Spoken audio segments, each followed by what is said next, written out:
Hello everyone, welcome back again to my channel. और ये video देखते ही आपको पता तो लग ही गया होगा कि मैं ये वीडियो क्यों बना रहा हूँ। क्योंकि मेरी जो मीटियोर 350 की जो प्रॉब्लम थी वो अभी तक भी सॉल्व नहीं हुई है। और मैं वीडियो बनाने में थोड़ा लेट हो गया, इस बीच में बहुत कुछ हो चुका है।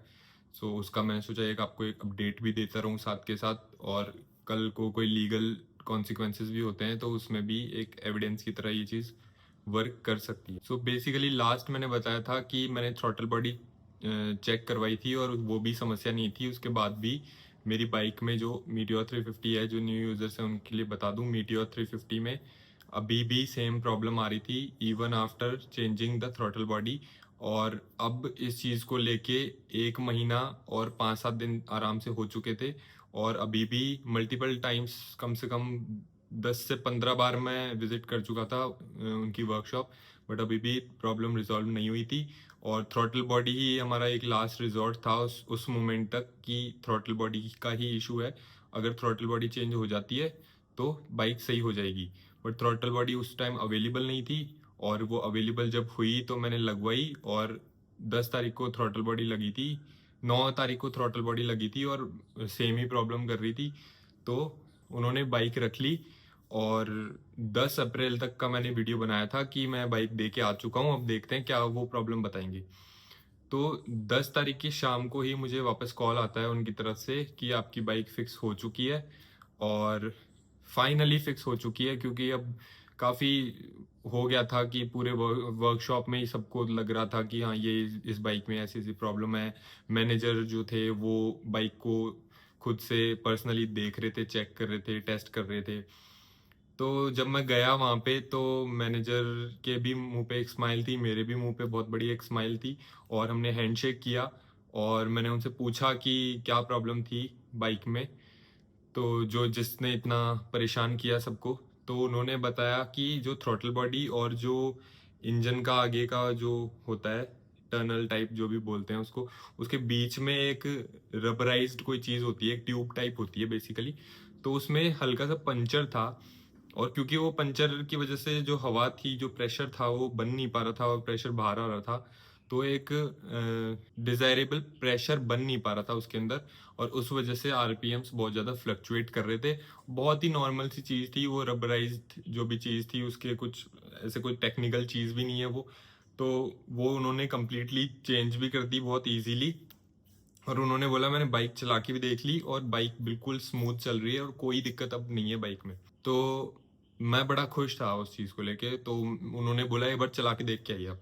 तो मैंने चला के देखी 1-1.5 किलोमीटर। और क्योंकि अब यूं हो गया था कि बहुत सिली सी चीज़ थी वो, कि वो पंक्चर था। उन्होंने बताया कि पंक्चर था, तो मैंने इतने अच्छे से मैंने भी टेस्ट नहीं करी। मैंने एक 1 किलोमीटर मैंने चलाई होगी। और उस 1 किलोमीटर में मुझे जस्ट फाइन लगी बाइक। और मैंने प्रीवियस वीडियोस में बताया भी हुआ है कि जब इंजन थोड़ा हीट अप होता है और जब 3-4 किलोमीटर ढंग से बाइक चल जाती है उसके बाद में इशू फील होता है। तो मैंने 1 किलोमीटर चलाई तो मुझे कोई इशू लगा नहीं ऐसा। और मैं भी बहुत खुश था कि फाइनली बाइक सही हो गई। और अब रोज रोज इस वर्कशॉप के चक्कर नहीं काटने पड़ेंगे। तो मैं बाइक खुशी खुशी मैं उनको बोलता हूँ। उन्होंने एक जो फ्यूल का जो ट्यूब होती है उस वो थोड़ी सी टंकी से बाहर निकल रही थी, फ्यूल टैंक से। तो उसको मैंने वापस से मैकेनिक को बोला और मैकेनिक ने उस चीज़ को वापस से खोला और ट्यूब अंदर इंसर्ट करी। तो मैकेनिक भी मुझे बता रहा था कि सर पूरे दिन से मैं आपकी बाइक पे लगा हुआ था और बहुत सारे पार्ट्स चेंज कर करके मैंने बहुत बार गाड़ी टेस्ट करी, तब जाके ये इशू पकड़ में आया। तो मैंने उनको भी थैंक किया, अप्रिशिएट किया उनको कि मतलब फाइनली आपने कर दिया काम जो भी था। सो ये करके और फिर मैं बाइक वॉश करवा के गाड़ी को घर ले आता हूँ।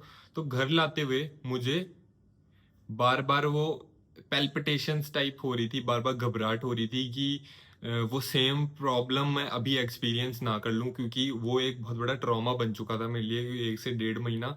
और अब मेरे बस की बात नहीं थी कि मैं डेली डेली रॉयल एनफील्ड के शोरूम जा पाऊं, उनसे बहस कर पाऊं, क्योंकि आधी बार वो प्रॉब्लम को एक्नोलेज ही नहीं करते। मुझे एग्जैक्टली जर्क्स तो नहीं फील हुए, बट मुझे कुछ ऑड लगा बाइक को चलाते हुए। ऐसा लगा कि जैसे मैं थोड़ी पुरानी बाइक चला रहा हूँ, कि थोड़ा रिस्पॉन्स जो थ्रॉटल का जो एक्सेलरेट करते हैं तो उसका रिस्पॉन्स इतना सही नहीं लगा मुझे। बट मैं पिन पॉइंट करके बता भी नहीं पा रहा था कि एग्जैक्टली मुझे क्या फील हो रहा है वहाँ पे। बट कुछ तो ऑड फील हो रहा था मुझे। तो मैं उस बाइक को लेके 15-17 किलोमीटर स्ट्रेट रोड पे निकल जाता हूँ शाम को। और जब मैं चला के आता हूँ तो मुझे बिलीव हो जाता है कि हाँ कुछ प्रॉब्लम है, मैं अभी आइडेंटिफाई नहीं कर पा रहा। बट मुझे लग रहा है कि कुछ प्रॉब्लम है। मे बी हो सकता है कि सिर्फ थ्रॉटल की जो अंदर की वो लाइनिंग होती है, जो मतलब जो वायरिंग होती है, उसमें ही कुछ एडजस्टमेंट करना पड़ेगा, छोटा मोटा कुछ होगा। तो मैंने एक फ्रेंड को कॉल किया कि आप आइए और आप एक बार बाइक चला के देखिए, क्योंकि उनके पास भी रॉयल एनफील्ड है। तो आप बाइक चला के देखिए, जो मुझे फील हो रहा है वो आपको भी फील होता है या नहीं, या सिर्फ मेरी ही ये घबराहटें हैं या मुझे ही ऐसा लग रहा है। तो वो फ्रेंड तो नहीं आया। बट फिर मैं कहीं गया बाहर ट्रैफिक में, तो बाइक सडनली 3-4 बार बंद हो गई। और फिर मैं कहीं जाके और थोड़ी देर बाइक खड़ी थी, फिर वापस आके स्टार्ट करा उसको। तो मैंने वो फ्लक्चुएशन सुनी, क्योंकि मैं किसी गली में खड़ा हुआ था और वहां पे बिल्कुल सन्नाटा था और मैं अपनी आरपीएम्स ढंग से सुन पा रहा था। तो वो फिर से फ्लक्चुएट करती है। तो ये बात थी 13 तारीख की, 13 अप्रैल की। तो मैं घर आता हूँ शाम को और मैं इतना फ्रस्ट्रेटेड रहता हूँ कि इतना सब कुछ हो गया, थ्रॉटल बॉडी चेंज कर दी, प्लग्स चेंज कर दिए, और ये जो रबराइज जो उन्होंने बताया वो भी चेंज कर दिया, और भी 2-3 चीज़ें चेंज करी थी, और इंजेक्टर्स भी चेक कर लिए, फ्यूल पंप भी चेक कर लिया, सब कुछ चेक हो गया। उसके बाद भी यही इशू आ रहा है वापस। तो मैं इतना फ्रस्ट्रेट हो गया कि मैं अब वहां तो नहीं जाना चाह रहा था। मैंने सीधा मेल उठाया और उनको मेल लिख दिया। और मैंने उनको साफ साफ बोला कि देखो, या तो बाइक को सही करके दे दो, एक रीजनेबल अमाउंट ऑफ टाइम है, क्योंकि वो ऑब्वियसली मैं दे चुका हूँ इतना टाइम उनको कि कैसी भी प्रॉब्लम होगी 1 से 1.5 महीने में तो रिजॉल्व हो ही सकती है। बट वो फिर भी नहीं हुई। तो मैंने उनको फिर बोला मेल में कि मैं आपको टाइम देता हूँ थोड़ा, आप इस बाइक को सही कर दो, नहीं तो आप इस बाइक को रिप्लेस करके दे दो, नहीं मुझे कंज्यूमर कोर्ट जाना पड़ेगा। तो फाइनली जो मैं नहीं करना चाहता था वो मैंने फिर किया। मैंने मेल में सारी चीज़ें एड्रेस करी, और मैं आपको दिखा भी दूंगा स्क्रीनशॉट आगे मैंने क्या मेल किया था उनको।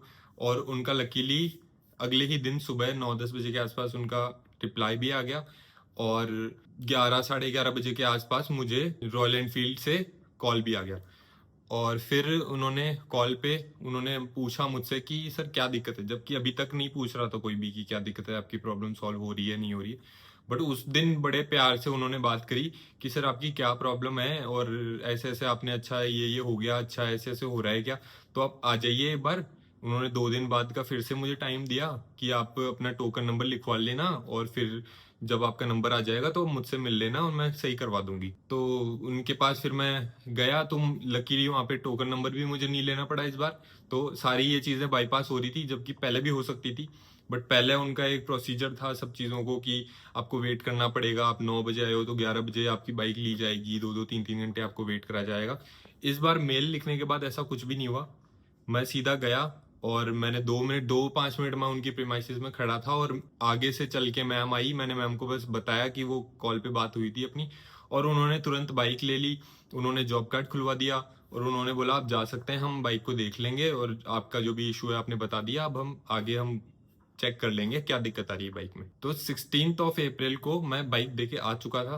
उसके बाद में 20th को 20th तक भी मुझे कोई कॉल नहीं आया, कोई मैसेज नहीं आया, किसी ने कोई जानकारी नहीं दी कि बाइक में क्या हो रहा है, कैसे हो रहा है। उससे पहले मैंने एक बार कॉल करके पूछा था, तो उन्होंने बताया था कि अभी थ्रॉटल बॉडी भी चेंज हो रही है और एक आधा पार्ट है वो हम मंगा रहे हैं, ऐसे ऐसे करके कुछ थोड़ी सी अनक्लियर सी उन्होंने बात बताई। और फिर 20th को मैं शाम को गया।